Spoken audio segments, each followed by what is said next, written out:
할렐루야, 할렐루야. 복된 주일 2부 예배에 나오신 산성의 모든 가족들 주님의 이름으로 환영하고 축복합니다.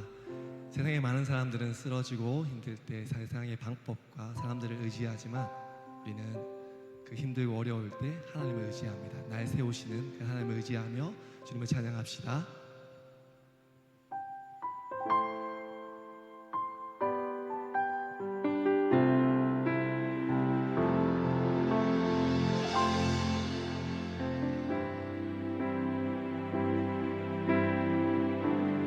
내 영혼 지치고 피곤할 때에 근심 걱정 내 마음 짓누릴 때 난 잠잠히 주님을 기다리네. 주님 내 곁에 오실 때까지 내 믿음으로 고백합시다. 내 영혼 지치고 피곤할 때에 근심 걱정 내 마음 짓누릴 때 난 잠잠히 주님을 기다리네. 주님 내 곁에 오실 때까지 주 날 일으켜 산 위에 세우네. 거친 바다 위 걷게 하시네. 주만 의지할 때 강한 주네. 그 신능력 내게 부어주시네. 우리 처음부터 함께 고백합시다. 내 영혼 지치고 피곤할 때에 근심 걱정 내 마음 짓누릴 때 난 잠잠히 주님을 기다리네. 주님 내 곁에 함께 다시 한번 고백합시다. 내 영혼 지치고 피곤할 때 내 영혼 지치고 피곤할 때 근심 걱정 내 마음 짓누릴 때 난 잠잠히 주님을 기다리네. 주님 내 주 날 일으켜 산 위에 세우네. 주 날 일으켜 산 위에 세우네. 거친 바다 위 걷게 하시네. 아멘. 주만 의지할 때 강한 주네. 그 신능력 내게 부어 주 날 일으켜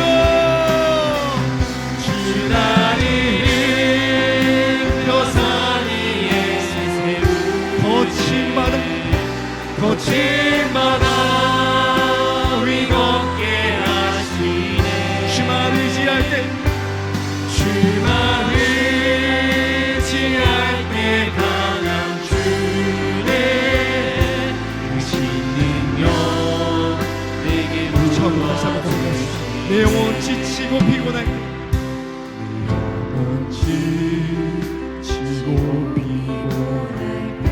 근심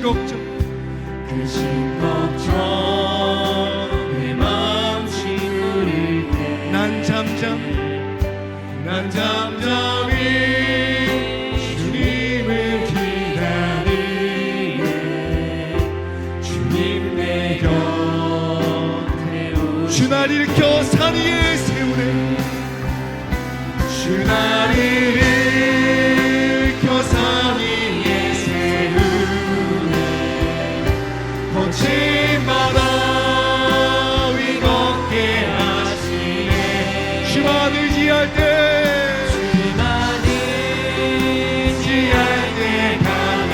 그대 크신 능력 내게 거친 파도 날 향해 와도 거친 파도 날 향해 와도 주와 함께 날아오리 폭풍 가운데 나의 영혼 잠잠하게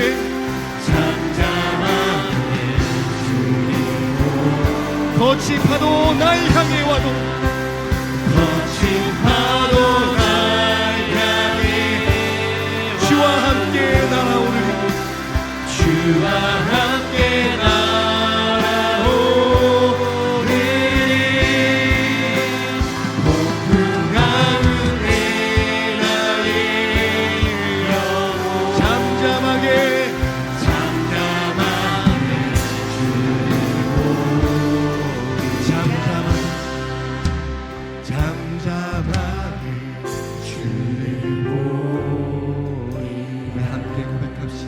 주 품에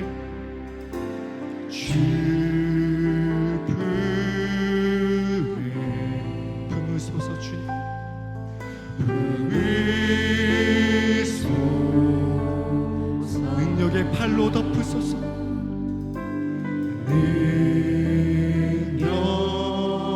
능력의 팔로 덮으소서 주 품에 품으소서 주님 주 품에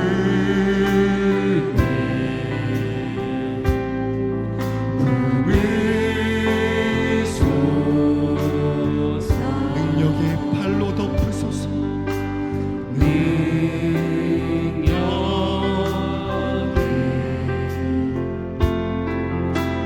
팔로 덮으소서 주님만 의지하며 나아갑니다 거친 파도 날 향해 와도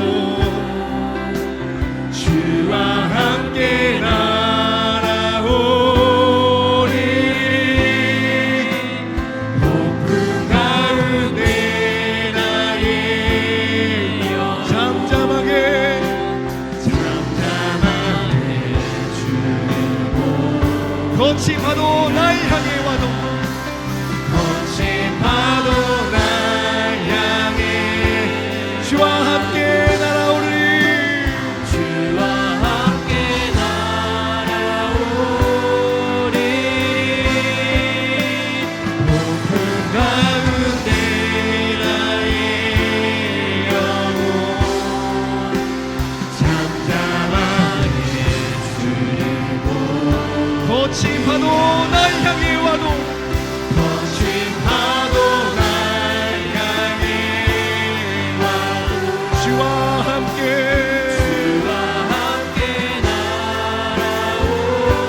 날아오리리 폭풍 가운데 나의 영혼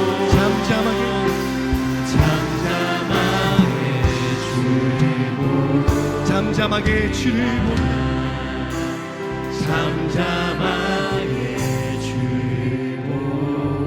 잠잠하게 주를 보리라 잠잠하게 주를 보리라 어떤 시련이 와도 주님을 바라보며 나아갑니다 주님께 영광의 박수 올려드리겠습니다 할렐루야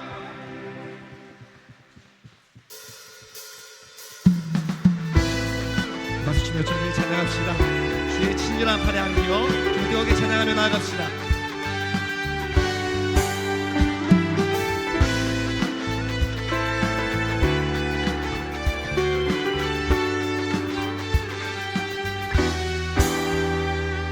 주의 친절한 팔에 안기세 우리 마음이 평안하리니 항상 기쁘고 복이 되겠네 영원하신 팔에 그냥 한번 더 고백할까요? 주의 친절한 팔에 안기세 우리 마음이 평안하리니 항상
걸어가세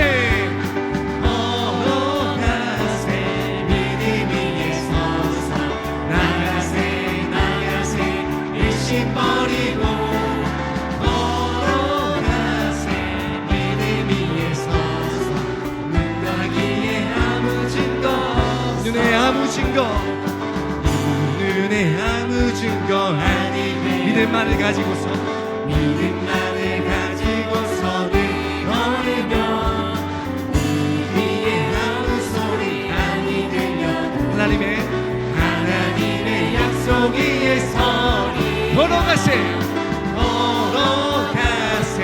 믿음 위에 서서 나가세 나가세 의심 버리고 아멘 걸어가세 믿음 위에 서서 눈 가기에 아무 증거 이 눈에 보기에는 눈이 보기에는 어떠하든지 이미 얻은 증거대로는 믿으며 이 맘에 의심 없이 살아갈 때에 우리 소원 주 안에서 걸어가세 믿음 위에 서서 나가세 나가세 의심 버리고 걸어가세 믿음 위에 서서 눈 가기에 아무 증거 주님의 거룩함을 주님의 거룩함을 두고 맹세하 주 하나님 아버지는 참 믿으라 그 귀한 모든 약속 믿는 자에게 능치 못할 무슨 우리 한 번 더 고백합시다. 주님의 거룩함을 주님의 거룩함을 두고 맹세하 주 하나님 아버지는 참 믿으라 그 귀한 모든 약속 믿는 자에게 늙지 못할 무슨 일이 있으리 아멘 걸어가세 믿음 위에 서서 나가세 나가세 의심 버리고 걸어가세 믿음 위에 서서 눈 가기에 우리 목소리로 고백합시다. 걸어가세 걸어가세 믿음 위에 서서 나가세 나가세 일심 버리고 걸어가세 믿음 위에 서서 눈 가기에 아무 증거 걸어가세 걸어가세 믿음 위에 서서 나가세 나가세 의심 버리고 아멘 걸어가세 믿음 위에 서서 눈 가기에 아무 증거 없어도 주님께 영광의 박수 올려드리겠습니다. 할렐루야. 우리 찬양이 되신 주님께 다시 한번 뜨겁게 영광의 박수 올려드리겠습니다. 할렐루야.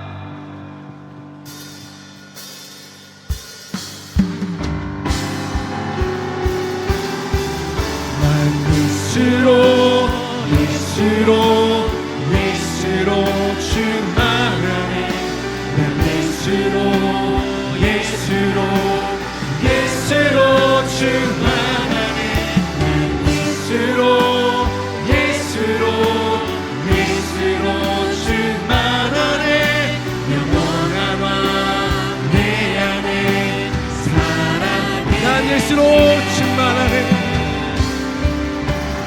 예수로 예수로 예수로 충만하네 난 예수로 예수로 예수로 충만하네 난 예수로 예수로 예수로 충만하네 영원한 왕 내 안에 우리 목소리로 고백합시다. 난 예수로 충만하네 예수로 예수로 예수로 충만하네 난 예수로 예수로 예수로 충만하네 난 예수로 예수로 예수로 충만하네 영원한 왕 내 안에 살아계시네 함께 고백하며 나아갑시다.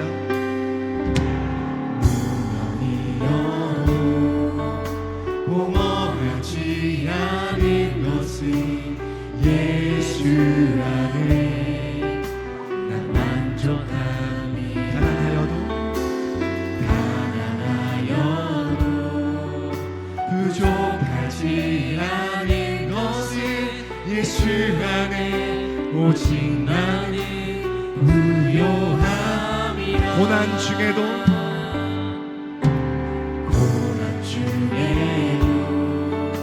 견뎌낼 수 있는 것은 주의 은혜이기 때문이. 실패하여도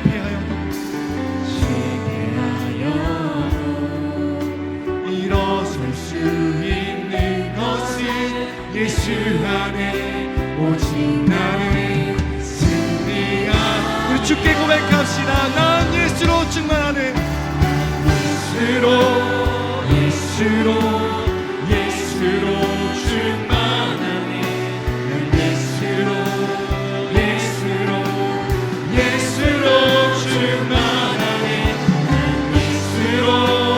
예수로 충만하네. 영원한 내 안에 살아. 난 예수로 충만하네.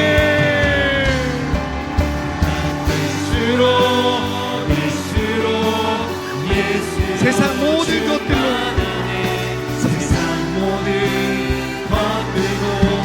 부럽지 않아. 난 예수로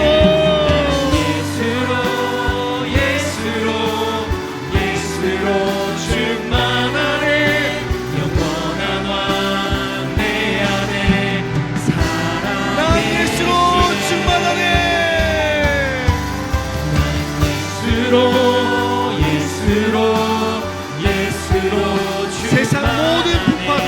세상 모든 풍파도 두렵지 않네.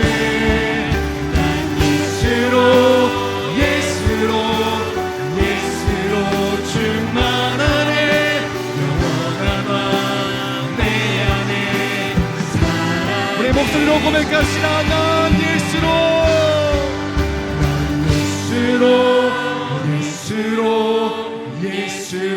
충만하네. 난 예수로 충만하네. 난 예수로 충만하네. 영원한 왕 내 안에 주께로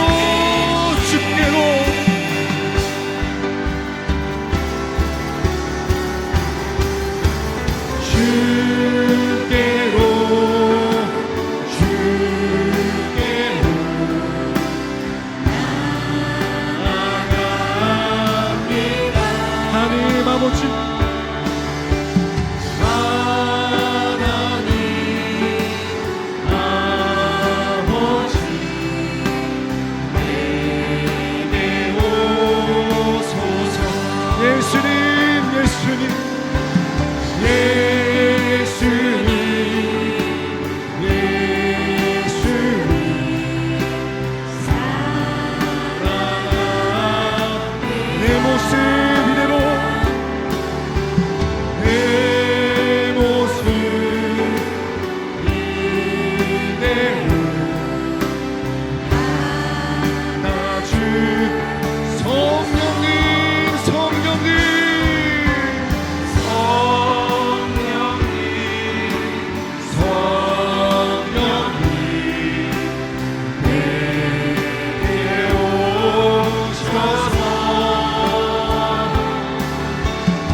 열방향에 금이 비추소서. 주의 얼굴 구하네. 주의 향기 머무소서. 주 영광 이 자리에 지금 임하여 주시옵소서.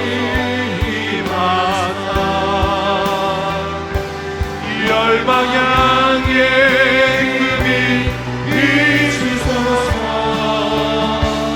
주의 얼굴 구하네. 주의 향기 머무소서. 영광 영광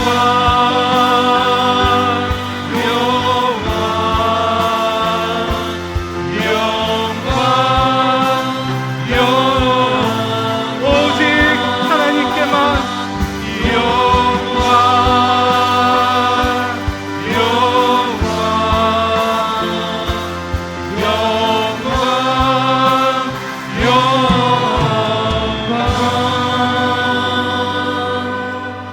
너희 모든 나라들아 여호와를 찬양하며 너희 모든 백성들아 그를 찬송할지어다.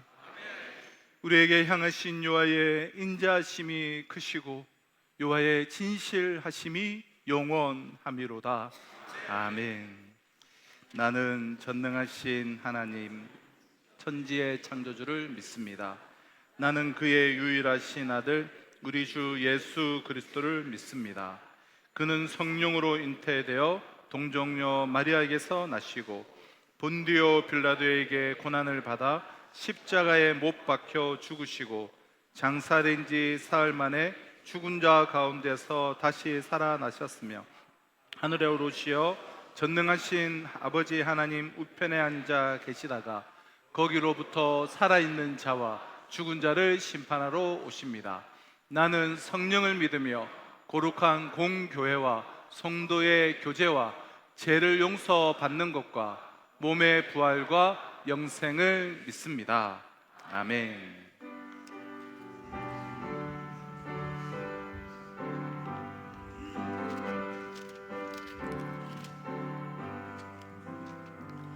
빛나고 높은 보좌와 그 위에 앉으신 주 예수 얼굴 영광이 해같이 빛나네.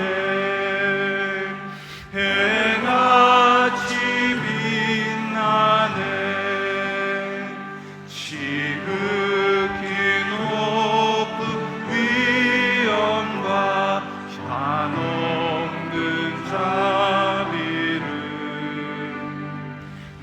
무전사 소리 아파요 늘 찬송 드리네. 늘 찬송 드리네.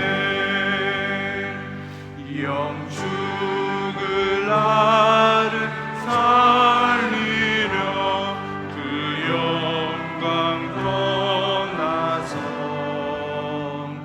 그 부끄러운 십자가 날 위해 지셨네. 날 위해 지셨네. 나 이제 생명이 있음은 주님의 은혜요. 저 사망 권세 이기니 큰 기쁨 넘치네. 큰 기쁨 넘치네. 주님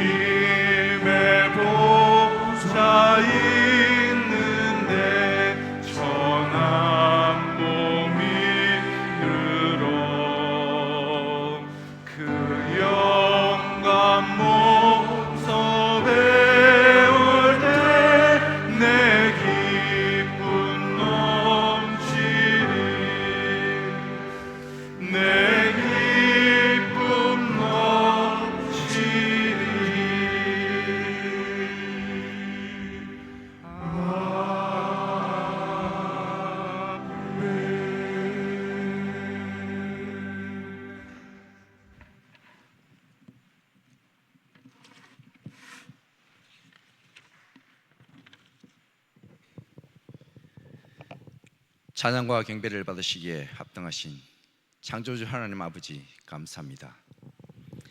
무더운 날씨 가운데서도 한량없는 은혜로 지난 한 주간도 저희들 삶을 지켜주셨다가 오늘 거룩한 주일 주님 전에 나와 예배하게 하시니 감사를 드립니다. 우리를 사랑하사 구원하신 그 구원의 감격으로 주 앞에 나와 예배하오니 기쁨 중에 흠양하시고 온전히 하나님께만 경배드리는 은혜 충만한 예배 되게 하옵소서. 하나님 아버지, 저희들이 연약하여 세상을 살면서 주님의 말씀대로 살지 못하고 여러 가지로 범한 죄와 허물이 많이 있습니다. 우리 죄를 용서하여 주옵소서. 그래 오늘 예배를 통하여 은혜 받게 하셔서 하나님의 영광을 드리는 귀한 믿음의 일꾼들 다 될 수 있도록 인도하여 주옵소서. 주님의 뜻하신 바 이곳에 우리 산성교회를 세워주셨사오니 구원의 방주로서의 역할을 잘 감당하게 하시고 말씀으로 하나 되는 사랑의 공동체로서 이 지역 복음화와 민족 복음화에 앞장서 나가는 참으로 아름다운 교회로 든든히 세워가는 우리 산성교회 되게 하여 주시옵소서. 교회가 계획하며 나가는 다음 세대를 위한 여름사역 가운데 함께해 주시길 원합니다. 각 기관의 수련회를 통하여 좋으신 우리 주님을 만나는 귀한 열매가 나타나게 하시고 수련회를 통하여 저들의 삶이 변화되는 역사 있게 하여 주옵소서. 이를 위해 쓰시는 교사들에게도 함께하여 주시옵소서. 귀한 직분을 기쁨으로 감당할 힘과 능력을 더듬어 주시길 원합니다. 하나님 아버지, 여태 경험해보지 못한 무더위가 계속되어지는 힘들고 어려운 상황 속에서도 우리 성도들의 가정과 건강을 지켜주시길 원합니다. 육신의 병으로 고통당하는 성도에게 건강과 힘을 주시고 또한 말 못할 고민과 여러 가지 문제를 안고 나온 성도들 있사오니 예배 가운데 임재하시는 우리 주님 주시는 평안과 위로를 체험하는 은혜의 시간, 축복의 시간이 되게 하여 주옵소서.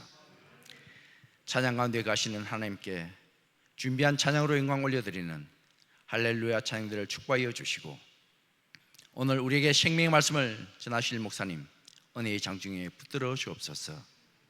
그래 전하실 말씀 가운데 주의 영광이 드러나게 하옵시고 듣는 저희들의 귀를 열어 깨닫게 하시고 그 말씀으로 승리하는 삶 살아가게 하여 주시옵소서. 오늘 이 예배를 위하여 아침부터 각지에서 수고하여 돕는 손길들 기억하여 축복하여 주옵시고 그들의 가정과 행하는 모든 일에 은혜 충만케 하옵소서. 우리를 죄에서 구원하신 예수님 이름으로 기도드리옵나이다. 아멘.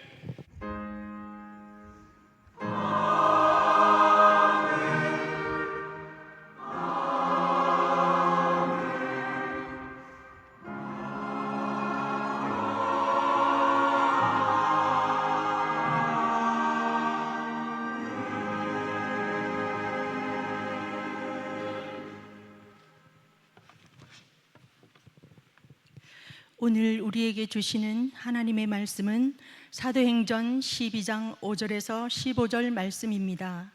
사도행전 12장 5절에서 15절 말씀을 제가 봉독하도록 하겠습니다. 이에 베드로는 옥에 갇혔고 교회는 그를 위하여 간절히 하나님께 기도하더라.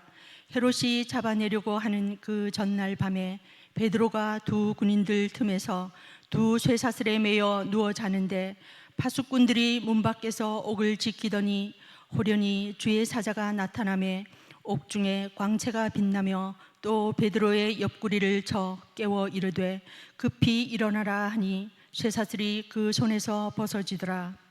천사가 이르되 띠를 띠고 신을 신으라 하거늘 베드로가 그대로 하니 천사가 또 이르되 겉옷을 입고 따라오라 한데 베드로가 나와서 따라갈새 천사가 하는 것이 그 생시인 줄 알지 못하고 환상을 보는가 하니라. 이에 첫째와 둘째 파수를 지나 시내로 통한 쇠문에 이르니 문이 저절로 열리는지라. 나와서 한 거리를 지나매 천사가 곧 떠나더라. 이에 베드로가 정신이 들어 이르되 내가 이제야 참으로 주께서 그의 천사를 보내어 나를 헤롯의 손과 유대 백성의 모든 기대에서 벗어나게 하신 줄 알겠노라 하여 깨닫고 마가라 하는 요한의 어머니 마리아의 집에 가니 여러 사람이 거기에 모여 기도하고 있더라. 베드로가 대문을 두드린데 로데라 하는 여자아이가 영접하러 나왔다가 베드로의 음성인 줄 알고 기뻐하여 문을 열지 못하고 달려 들어가 말하되 베드로가 대문 밖에 섰더라 하니 그들이 말하되 내가 미쳤다 하나 여자아이는 힘써 말하되 참말이라 하니 그들이 말하되 그러면 그의 천사라 하더라. 아멘.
자, 우리 찬양의 고백을 우리 가슴에 안고 우리 주님의 손에 봉헌하도록 하겠습니다. 먼저 그 나라와 그 일을 구하라. 먼저 그 나라와 의를 구하라. 그 나라와 그 일을 그리하면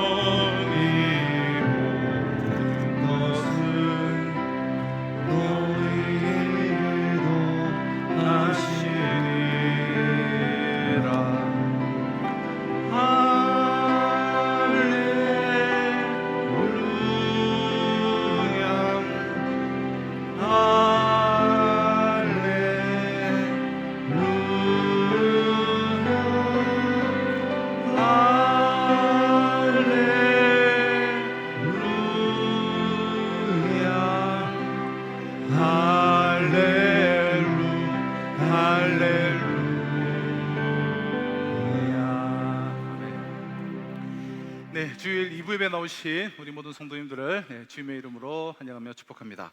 우리 교회 앞에 알려드리는 소식 주부를 우리 참조해 주시고요. 우리 새벽 예배 여름 기간 동안 좀 선선합니다. 네, 새벽에 좀 상쾌하고 좋아요. 네, 제가 모세오경도 통독하시고 또 기도의 시간으로 삼으시길 부탁드립니다. 우리 수요 공동체 예배와 또 금요 부흥억의 우리 기도의 자리에 또 말씀을 듣는 자리에 적극적으로 동참해 주시기를 바라고요.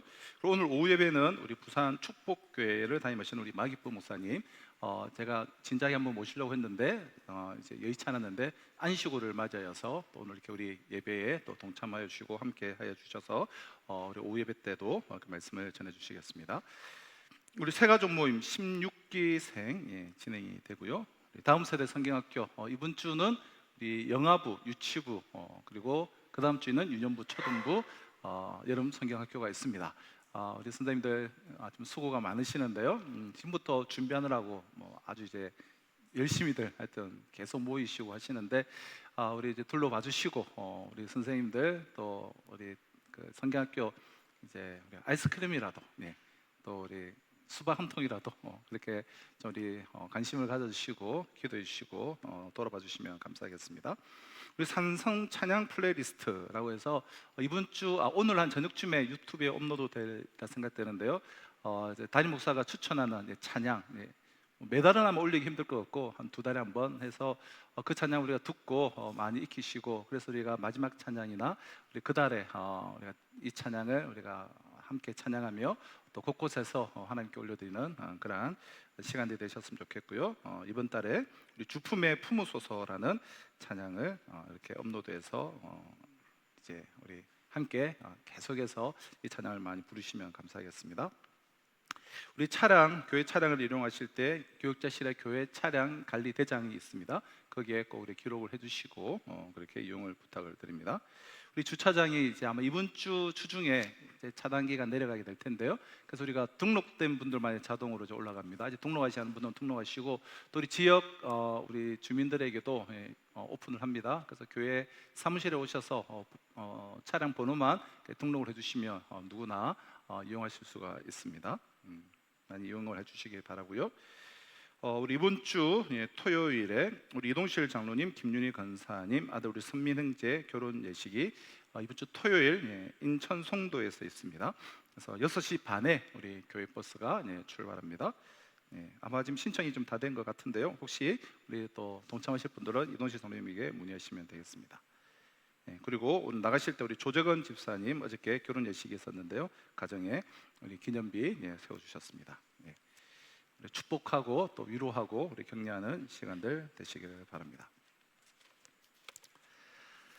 한 달 전 이 무용을 전공하던 여고생 3명이 해운대의 어느 아파트에서 3명이 함께 투신한 매우 충격적인 소식이 전해졌습니다.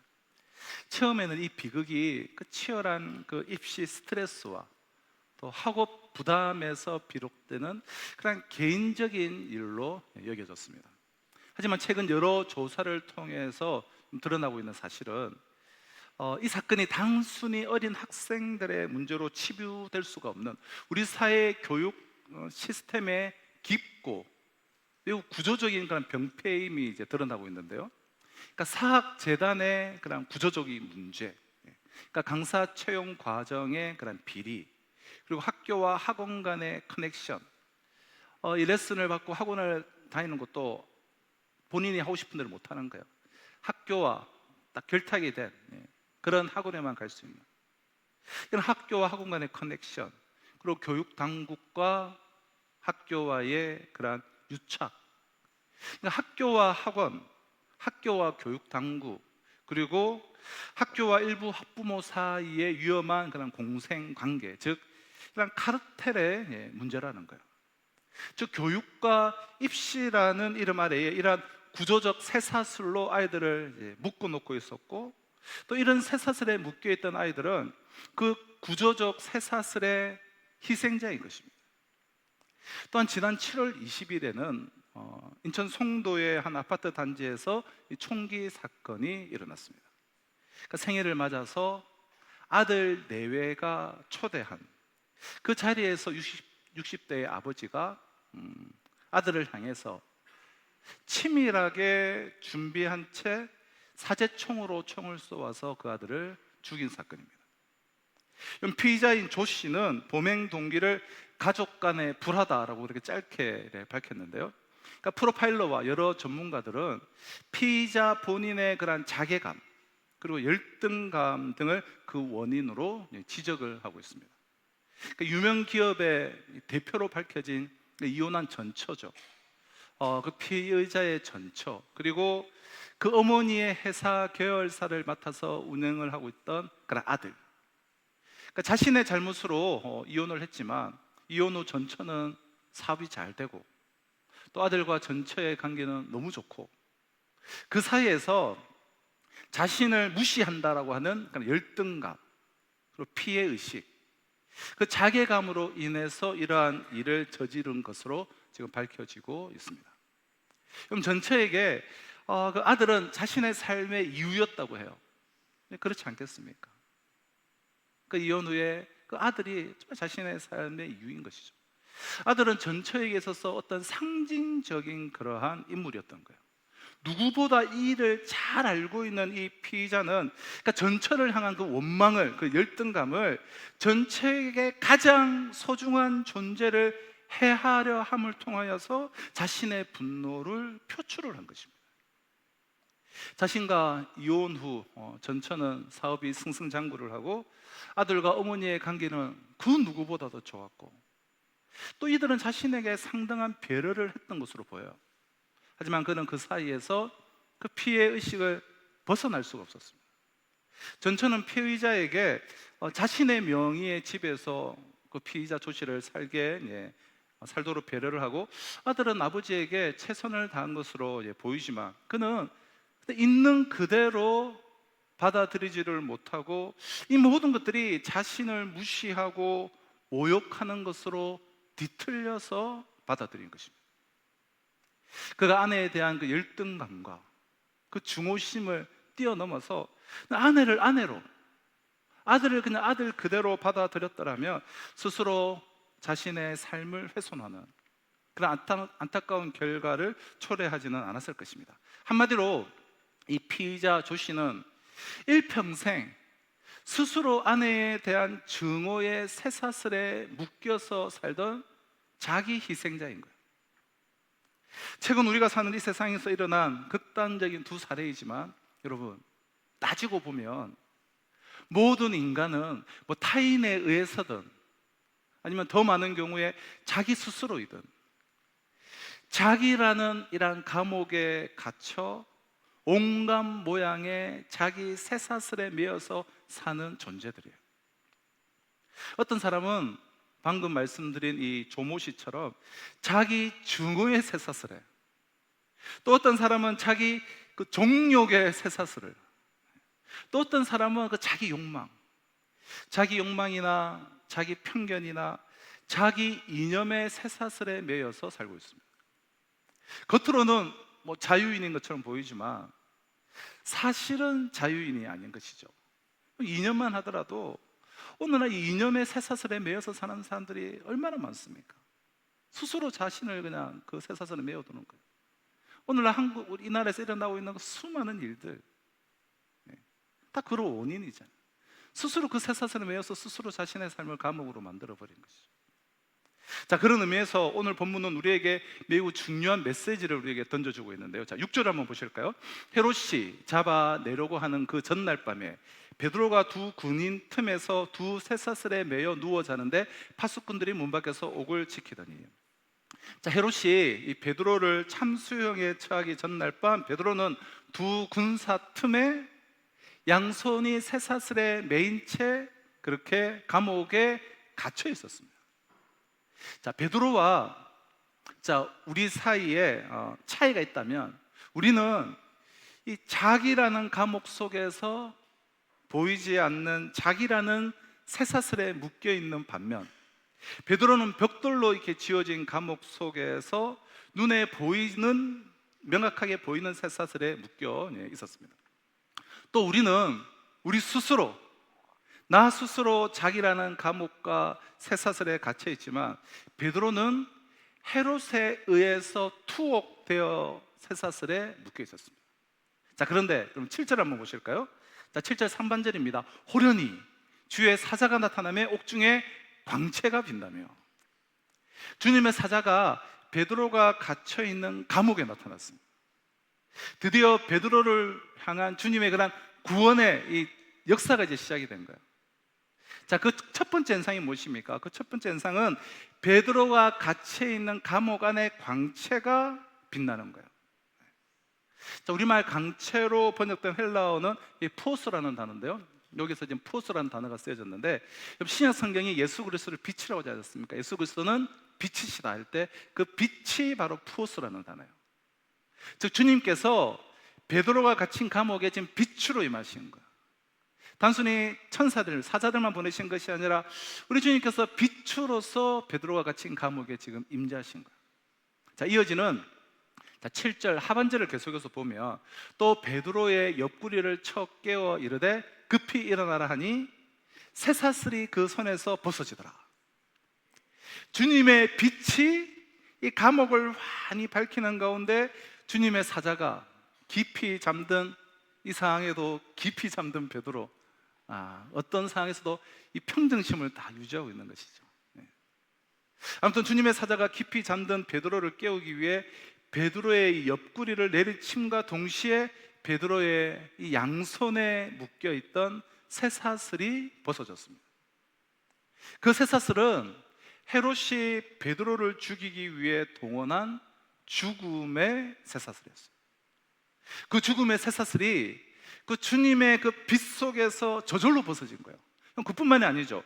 8절로 10절을 보면 천사가 이르되 띠를 띠고 신을 신으라 하거늘 베드로가 그대로 하니 천사가 또 이르되 겉옷을 입고 따라오라 한대 베드로가 나와서 따라갈새 천사가 하는 것이 생시인 줄 알지 못하고 환상을 보는가 하니라. 이에 첫째와 둘째 파수를 지나 시내로 통한 세문에 이르니 문이 저절로 열리는지라.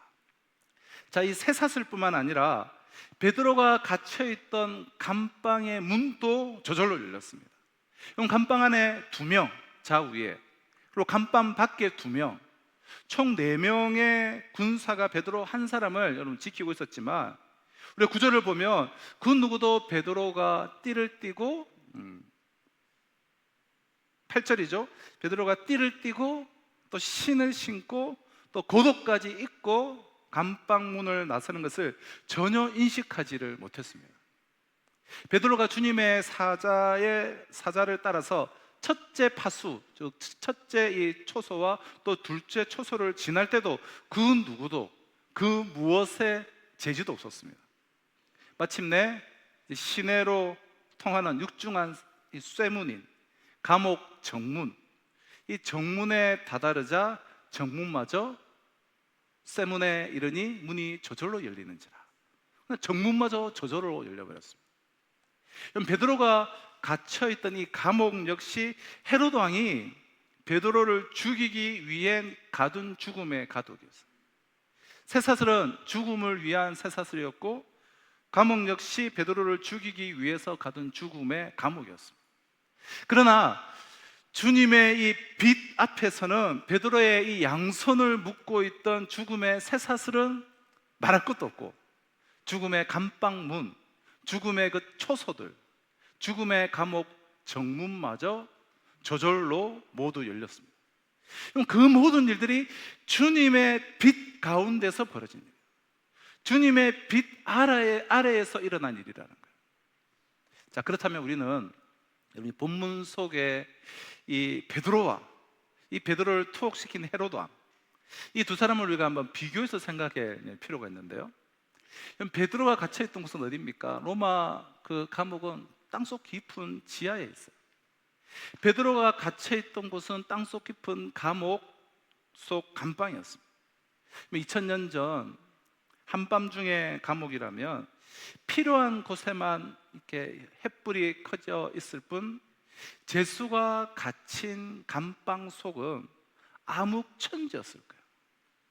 그에 반해 우리 한번 상상을 해보시죠. 헤롯의 왕궁은 어땠을까요?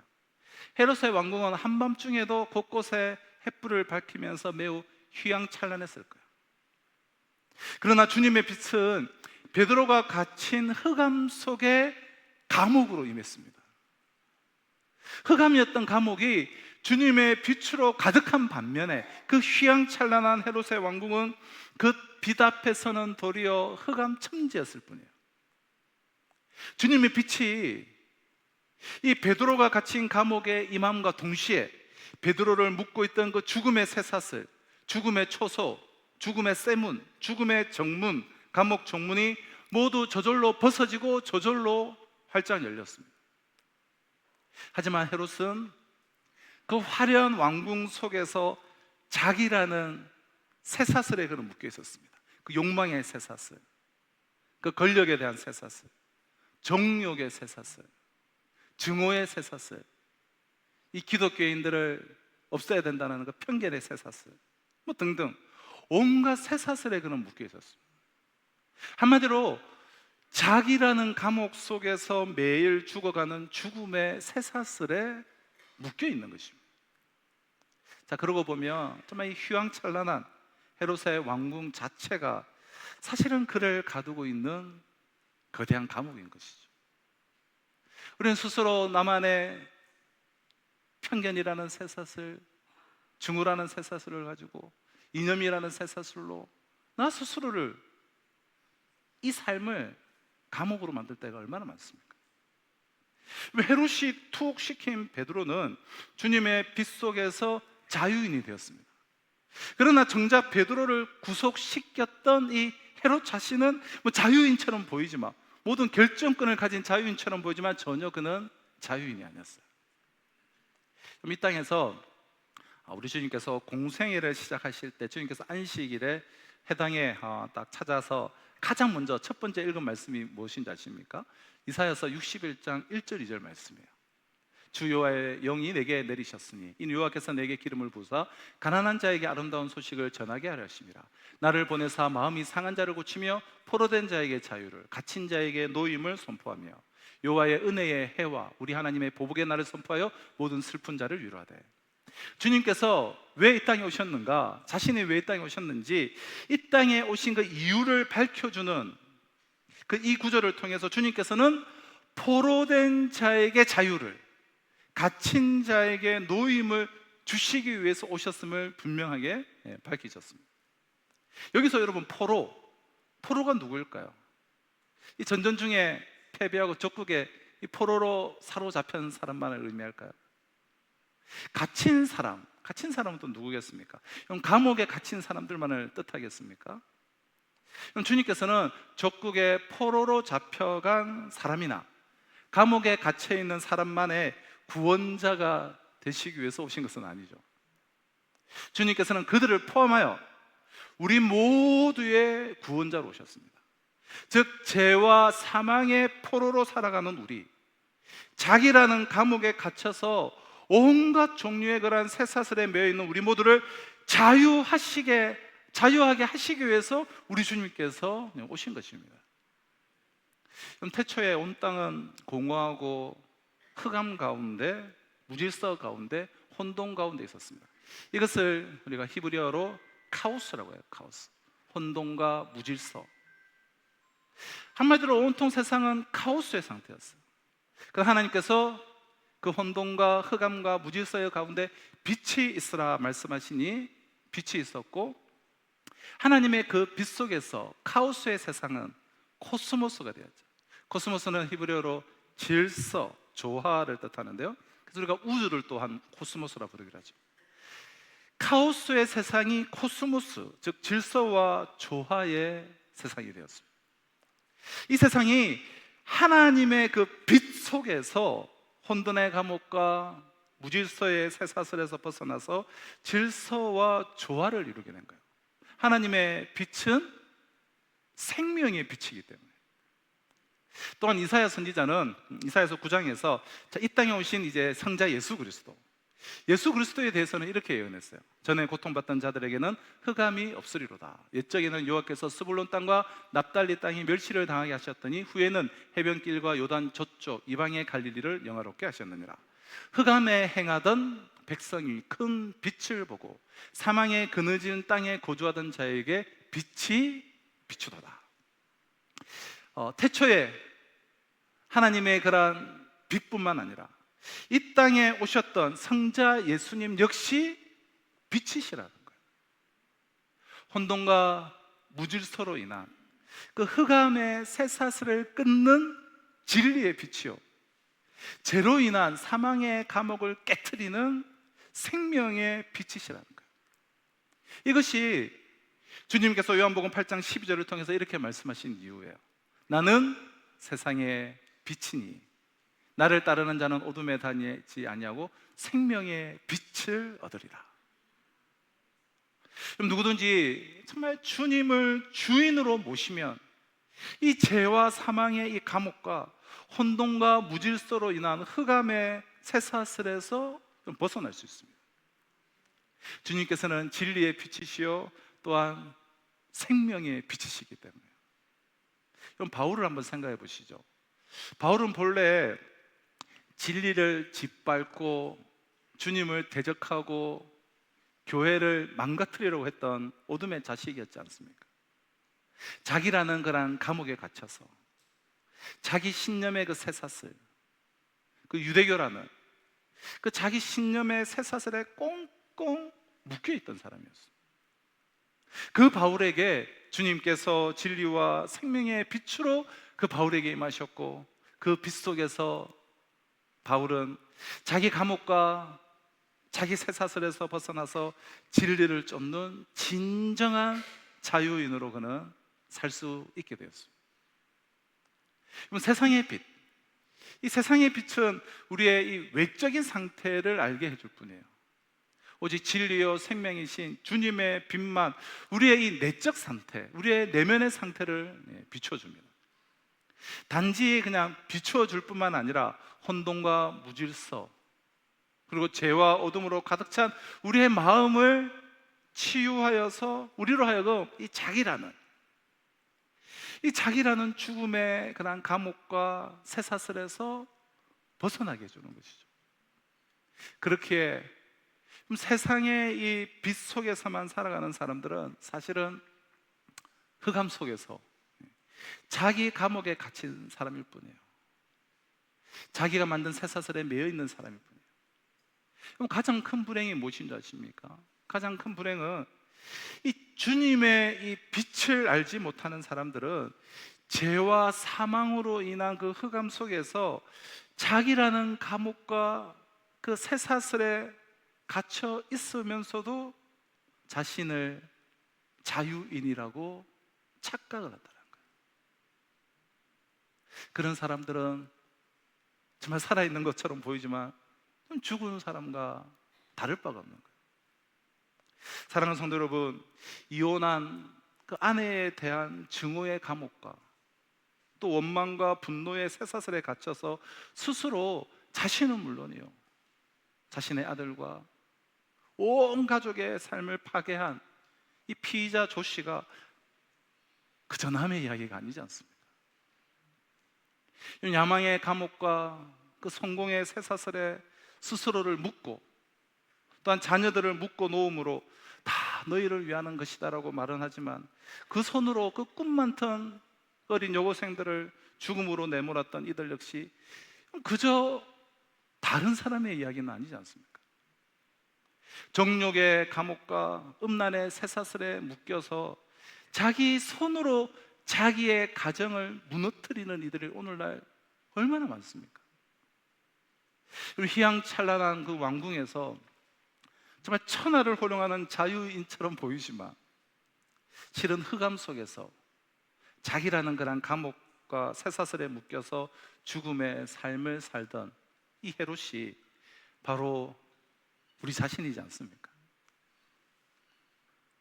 우리는 자기라는 감옥 속에서 욕망의 쇠사슬, 정욕의 쇠사슬, 쾌락의 쇠사슬, 증오의 쇠사슬, 분노의 쇠사슬, 이기심의 쇠사슬, 편견의 쇠사슬, 불안의 쇠사슬, 두려움의 쇠사슬, 또 권력의 쇠사슬, 돈의 쇠사슬, 또 이념의 쇠사슬 등등 온갖 죽음의 쇠사슬에 묶여 있습니다. 그 감옥과 그 쇠사슬에서 벗어날 수 있는 길은 오직 하나, 주님의 빛 속에 거하는 거예요. 일주일에 한 번 그저 주일 예배만 드리기만 하는 교인의 삶에서 이제 마침표를 찍으시기를 바랍니다. 우리 모두 주님을 주인으로 모시고 매사에 정말 주님을 온전히 믿는 온전한 신자가 되었으면 좋겠습니다. 오직 말씀과 기도를 통해서 주님의 그런 진리의 빛, 그 생명의 빛 속에 거하시기를 바랍니다. 여러분, 주님의 빛 속에서 베드로의 양손에 묶여있던 쇠사슬이 벗어지고 이 감방 문과 이 감옥 정문이 저절로 열렸듯이 우리 역시 주님의 그 빛 속에서 자기라는 그런 감옥과 온갖 쇠사슬로부터 우리는 자유를 얻게 될 거예요. 그 자유 속에서만 사실 진리를 행할 수가 있고, 그 자유 속에서만 우리가 정의를 쫓을 수가 있고, 그 자유 속에서만 우리는 사랑을 실천할 수가 있습니다. 주님의 빛 속에서는 반드시 그 자유를 얻을 수가 있어요. 주님께서 포로에게 자유를 주시고 갇힌 사람을 석방하시기 위해서 이 땅에 오셨기 때문이에요. 이 기적을, 이 시간 선포되는 말씀을 온전히 내가 수납함으로, 정말 이 시간 선포되는 말씀들을 통하여 이 기적을 경험하시기를 주님의 이름으로 축원합니다.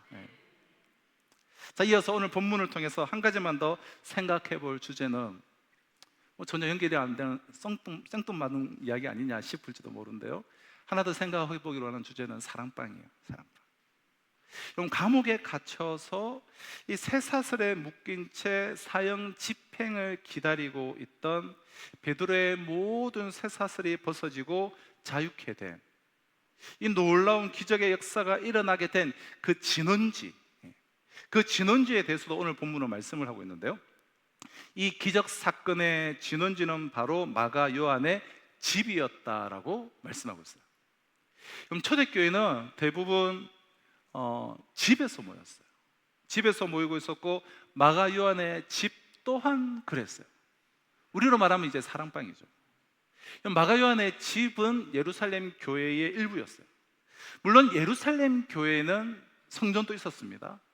아주 예루살렘 교회만 사실 있었는데요, 그러나 성전보다는 이 넓은 다락방을 가진 마가 요한의 집에서 보다 중요한 예루살렘 교회의 모임이 진행되고 있었던 것으로 보여져요. 그럼 사도행전 2장에서 성령 강림 사건이 일어난 곳도 어디입니까? 예루살렘 성전 아니에요. 성령 강림 사건이 일어난 것도 마가 요한의 그 다락방이었습니다. 예루살렘 교회의 초대 목회자였던 이 야고보, 사도 야고보가 우리가 지난주에 봤듯이 2절에 순교를 당하죠. 목뱀을 당하게 돼요. 칼로 찔러 죽임을 당하게 돼요. 이제 사도 베드로마저 이렇게 잡히자 아마도 긴급 회의가 이 마가 요한의 집에서 소집되어진 것으로 보입니다. 자, 5절을 한번 보실까요? 이에 베드로가 옥에 갇혔고 교회는 그를 위하여 간절히 하나님께 기도하더라. 잠시 후에 살펴보겠지만 여기서 말하는 교회가 바로 마가 요한의 집이에요. 마가 요한의 집을 지금 교회는이라고 표현하고 있어요. 마가 요한의 집을 진원지로 하여서 마가 요한의 집에서 중보기도함으로 일어난 이 기적 사건을 우리는 묵상하면서 우리는 사랑방 공동체에 대해서 세 가지 교훈을 우리가 얻을 수가 있는데요, 첫째 교훈은 성경은 이 집의 모임을, 저기 소그룹이 사랑방 모임을 교회의 모임으로 기록하고 있다는 사실이에요. 자, 12절을 우리 같이 한번 함께 읽어보실까요? 자, 12절입니다. 같이 읽겠습니다. 시작. 깨닫고 마가라 하는 요한의 여러 사람이 거기에 모여 기도하고 있더라. 자, 우리는 정확하게 이날 얼마나 많은 사람들이 모였는지는 몰라요. 12절은 그냥 여러 사람이 모였다라고 이렇게 되어 있어요. 근데 이 모임에 대하여서 본문이 시작되는 5절에서 어떻게 말씀하셨죠? 이에 베드로는 옥에 갇혔고 교회는 그를 위하여 간절히 하나님께 기도하더라. 이 모임, 그러니까 마가 요한의 집의 이 기도회를 교회가 기도했다, 교회가 기도한 것으로 기록하고 있다는 사실이에요. 그럼 사실 얼마나 많이 모이느냐, 그리고 어디에서 모이느냐, 이것은 초대교회에서 중요한 일이 아닙니다. 교회의 본질은 건물이나 빌딩이 아니에요. 교회의 본질은 예수 그리스도를 주라 고백하는, 그래서 한 몸을 이룬 성도들의 모임이에요. 교회는 성도들의 모임이에요. 역사적으로 교회가 건물을 갖기 시작하게 된 것은 AD 320년 이후 로마의 콘스탄틴 대제가 기독교인들에게 이 신앙의 자유를 허락하고, 그리고 그 이후 기독교를 로마의 국교로 공인하면서 비로소 그때부터 예배당 건물을 갖기 시작했어요. 그래서 로마 카톨릭을 지나면서 이 예배당 중심의 교회로 바뀌게 된 것이죠. 그것을 개혁하기 위해서 나타난 우리는 개혁교회예요. 물론 예루살렘 성전은 하나의 예외라고 할 수 있습니다. 대부분의 이스라엘 이외의 지역, 소위 이방인의 세상에 막 복음이 전해지면서 성도들은 박해 중에 건물을 지을래야 지을 수도 없었고, 성도들의 집에서, 가정에서 교회로 모이게 된 거예요. 에베소 교회, 서머나 교회, 빌립보 교회, 우리가 소위 말하는 초대 7교회들, 그 어느 교회도 건물이 없었습니다. 성경은 골로새 교회는 빌레몬의 집에서, 빌립보 교회는 누디아의 집에서, 라우디게아 교회는 num바의 집에서, 에베소 교회는 브리스가와 아굴라의 집에서 모이고 있었다라고 성경은 곳곳에서 기록하고 있습니다. 그러니까 초대교회는 대부분 집에서 모이고 있었어요. 가정에서 모이고 있었습니다. 집에서 모이지만, 그리고 사도들과의 그 질서에 따라서 그것이 인정되어지고 확인되어지고 리더가 세워지고, 그래서 교회의 사명을 감당할 수 있었던 거예요. 그러니까 그들 자신이 바로 교회였던 거예요. 우리가 바로 교회였기 때문에.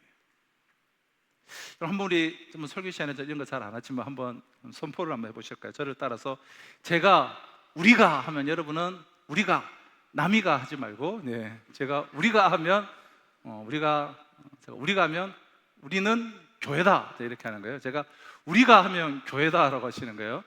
우리가 교회다. 그래요, 우리가 교회예요. 우리 한 사람 한 사람이 모여서 교회예요. 성경은 그 마가의 집의 그 모임을 교회다라고 말합니다. 자, 둘째 교훈은 교회의 이름으로 드리는 간절한 그 기도를 응답하신다는 사실. 이미 말씀드린 것처럼 여러분, 몇 사람이 모여도 우리가 주의 이름으로 교회를 대표하여서 모이면 그 모임은 교회의 모임이 되는 것입니다. 특별히 그런 모임이 기도할 목적으로, 특별히 중보기도할 목적으로 모일 때는 주님께서는 아주 특별한 약속을 하세요. 마태복음 18장 20절 말씀을 다들 아시죠? 두세 사람이 내 이름으로 모인 곳에는 나도 그들 중에 있느니라. 주님께서 함께 하시겠다는 거예요. 그리고 어떤 일이 일어날까요? 그 직전 구절이 마태복음 18장 19절에서는 진실로 다시 너에게 이르노니 너희 중에 두 사람이 땅에서 합심하여 무엇이든지 구하면 하늘에 계신 내 아버지께서 그들을 위하여 이루게 하시리라. 이 응답, 이 약속의 말씀의 응답이 바로 지금 마가 요한의 집에서 일어난 거예요. 자, 다시 한번 본문으로 돌아오겠습니다. 5절의 말씀을 다시 한번 우리 확인해 보겠습니다. 이에 베드로는 옥에 갇혔고 교회는 그를 위하여 간절히 하나님께 기도하더라. 그 결과가 무엇입니까? 베드로를 메고 있던 쇠사슬이 그 손에서 완전히 벗어지게 된 거예요. 그리고 8절 이하를 보면 살펴보았듯이 천사가 등장하여서 추록의 기적을 연출하게 돼요. 이것이 바로 마가 요한의 집에서 드려진, 우리 교회로 말하면 이 사랑방 공동체, 그 성도들의 그런 간절한 기도의 응답이었다는 거예요. 여기서 간절한 기도란 도대체 어떤 기도였을까? 우리의 목소리의 높이나 목소리의 크기가 간절함을 결정하는 것은 아니죠. 분명한 것은 초대교회 성도들은 베드로의 석방을 자신들의 눈으로 확인할 때까지 지속적으로 기도했다는 거예요. 지속적으로. 근데 하다 말고가 아니라 응답을 확인하는 순간까지 그들은 계속해서 기도한 거예요. 멈출 수 없는 기도. 이것이 바로 여러분 간절한 기도의 태도라는 거예요. 구하라, 찾아라, 문을 두드리라 라는 주님의 말씀은 한 번 구하고 한 번만 찾고 한 번만 두드리라는 말씀이 아닙니다. 계속해서 구하고 계속해서 찾고 계속해서 문을 두드리라는 거예요. 우리의 사랑방 예배에서, 우리의 그러한 기도 모임에서 이런 기도 응답의 역사가 정말 풍성하기를 기대합니다. 만일 우리가 정말 합심하여서 진실로 한 마음이 되어서 주의 이름으로 중보하고 기도하면 옥문이 열리고 하늘문도 열릴 것을 여러분 믿으시기를 바랍니다. 마지막 세 번째 교훈은 우리의 하나님 신뢰가 부족해도, 우리의 하나님 신뢰가 너무나 온전하지 못해도 기도는 응답된다는 사실. 여러분, 기도하는 우리의 믿음이 온전하지 못해도 여전히 기도는 응답되네요. 우리는 보통 아주 온전하고 아주 믿음이 그냥 강한 믿음의 사람들의 그런 기도에만 주님께서 응답하시고, 내 기도는 별로 응답하시지 않는리라는 그런 인식을 많이 가지고 계세요. 그러나 여러분, 그것은 사실이 아니에요. 오늘 본문이 그것을 증명을 합니다. 본문에 베드로가 이 천사의 극적인 인도로 쇠사슬이 풀어지고 감옥에서 추록되자 그는 곧장 자기를 위한 이 석방 기도회가 열리고 있는 마가 요한의 집으로 그냥 직행을 해요.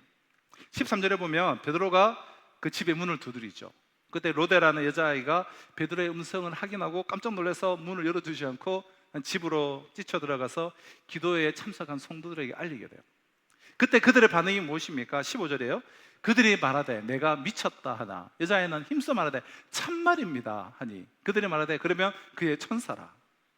그럼 정말 이게 웃기지 않습니까? 그들은 지금 이 베드로 석방을 위해서 기도하고 있었음에도 막상 베드로가 왔다고 하니까 믿을 수가 없었습니다. 그들은 지금 어떻게 기도하고 있었다고요? 의심하며 기도하고 있었고, 이렇게 기도한다고 그 로마 감옥에서 풀려나겠냐? 그런 사례가 없다. 기도하면서도 의심하며 기도하고 있었고, 기도하면서 의심하고 있었다. 헤롯 왕이 풀어주겠나? 의심하며 기도하고 있었다는 거예요. 근데 놀라운 것은 그래도 기도는 응답되었다라는 거예요.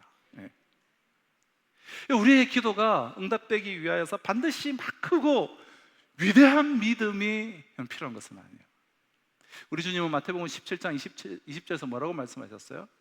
겨자씨 하나만큼, 그 눈에 보이지도 않는 겨자씨 하나만큼의 믿음만 있어도 이 산을 명하여 여기서 저기로 옮겨지라면 옮겨지게 될 것이다. 우리 주님이 기대하는 믿음은 굉장한 믿음이 아니라 겨자씨 하나의 믿음이에요.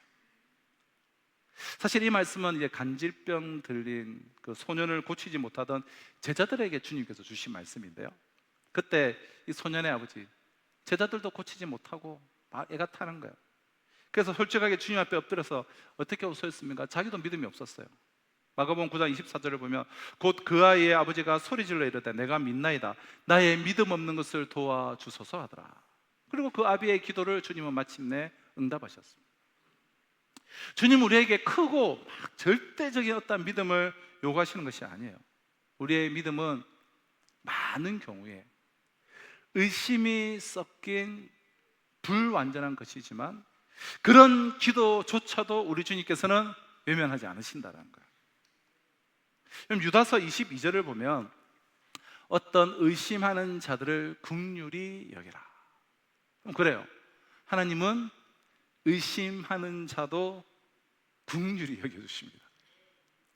만약 우리의 의심이, 그러니까 의심을 위한 의심이 아니고 우리의 인간적인 연약함 때문이라면 우리 주님은 기꺼이 우리를 긍휼히 여기시고, 비록 우리가 의심하며 기도할지라도, 연약하여서 부족하여서 의심하며 기도할지라도 기도하는 우리 곁에 다가오십니다.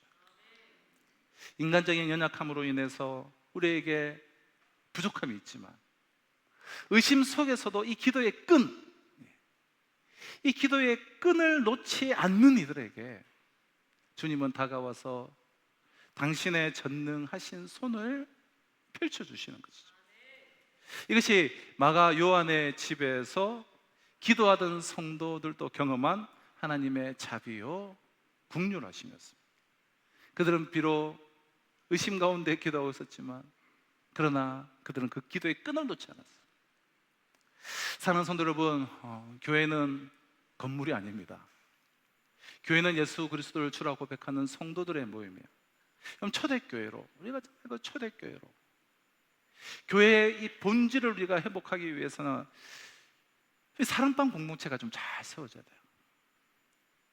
마가 요한의 집처럼 이런 사랑방 모임이 있었기 때문에 초대교회는 그 박해 가운데서도 교회의 기능을 지속할 수가 있었습니다. 그럼 지난 6년 동안의 사역을 통해서 나름 많은 변화와 열매들이 있었지만 개인적으로 가장 안타까운 것은 사랑방이에요. 그리고 이 성도님들의 큐티의 일상화.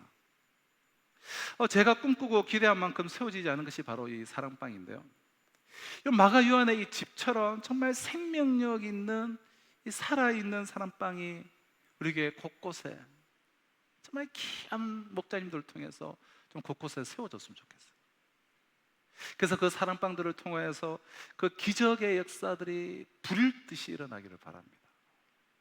이를 위해 우리 모든 성도들이 그다시 하나의 그런 작은 믿음에서 좀 더 큰 믿음의 자리로 나아가시기를 바라요. 우리의 하나님을 향한 그 신뢰가 온전치 못해도 모여서 우리가 함께 기도할 때 하나님은 여전히 우리의 기도를 응답하십니다. 그 하나님의 바라보며 우리의 기도의 끈을 결코 놓지를 마십시오. 사랑방으로 모이기를 포기하지 마십시오. 모여서 기도하기를 결코 포기하지 마세요. 우리가 기도를 포기하지 않았다면 오늘 우리를 결박하고 있는 고통의 이 쇠사슬도 곧 벗어지게 될 거예요. 절망의 옥문도 활짝 열리게 될 거예요. 축복의 문도, 희망의 문도, 기적의 문도 여러분 열릴 것입니다. 너희가 내 말에 거하면 참으로 내 제자가 되고 진리를 알지니 진리가 너희를 자유케 하리라. 형식적인 교인의 삶에 마침표를 찍고 진리를 아는 참된 신자가 되시기를 바랍니다. 오직 주님의 그 말씀 속에서, 그 진리의 빛 속에서 진리와 생명의 빛을 쫓아서 여러분 살아가십시오. 진리의 빛 속에서 자기라는 감옥에서 여러분 벗어나십시오. 그 생명의 그 빛 속에서 죄와 사망의 쇠사슬로부터 여러분 석방되는 자유를 경험하십시오. 그 빛 속에서 우리 자신을 얽매고 있는 온갖 종류의 그런 쇠사슬로부터 참 자유를 여러분 경험하시기를 바랍니다. 그 자유 속에서 여러분 진리와 정의를 쫓고 또 사랑을 실천하는 참 자유인의 기쁨을 누릴 수 있는 우리 모든 성도님들 되시기를 주님의 이름으로 축원합니다. 기도하시겠습니다. 하나님 아버지, 온갖 정욕과 미움과 편견과 이념과 내 욕심과 갖가지 쇠사슬에 매여서 내 삶을 나 스스로 감옥으로 만들며 살아가는 우리의 인생 가운데 빛으로 찾아오신 주님, 주님의 그 진리의 빛 안에서 참 자유를 경험케 하여 주시옵소서.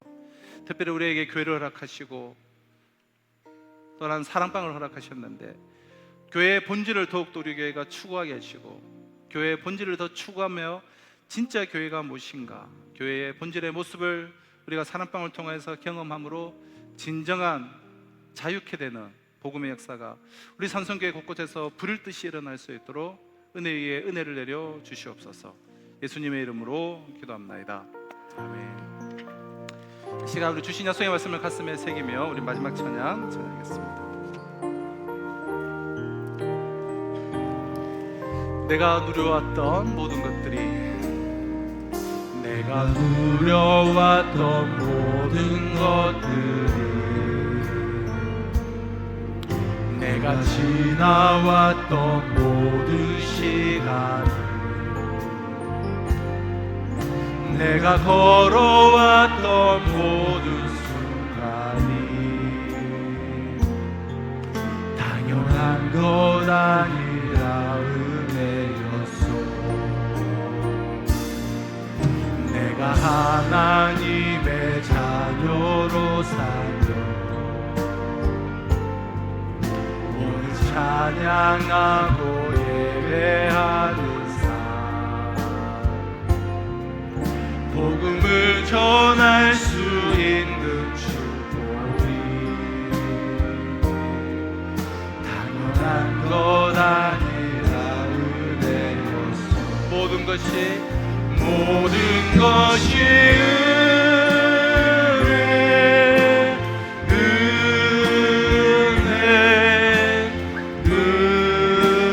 은혜 한없는 은혜, 내 삶에 당연한 것 하나도 없었던 것은 모든 것이 은혜. 우리 다 같이 자리에 일어나서 찬양하겠습니다. 모든 것이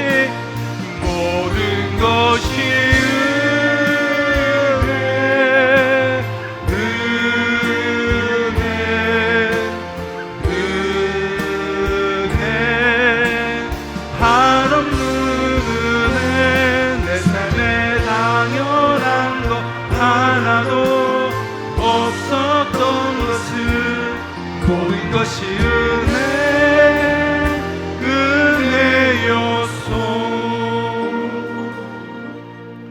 사랑과 은혜와 자비가 풍성하신 하나님 아버지, 이 시간 우리 성도들의 귀한 예배를 우리 주님께서 기뻐 받아주신 줄로 믿습니다. 이번 한 주간 우리 성도들 삶의 현장에서 나 스스로 묻고 있는 온갖 종류의 쇠사슬, 그래서 스스로 나 자신의 감옥을 만든 그 삶의 상황에서 진리의 빛 가운데서 자유를 경험케 하여 주시옵소서.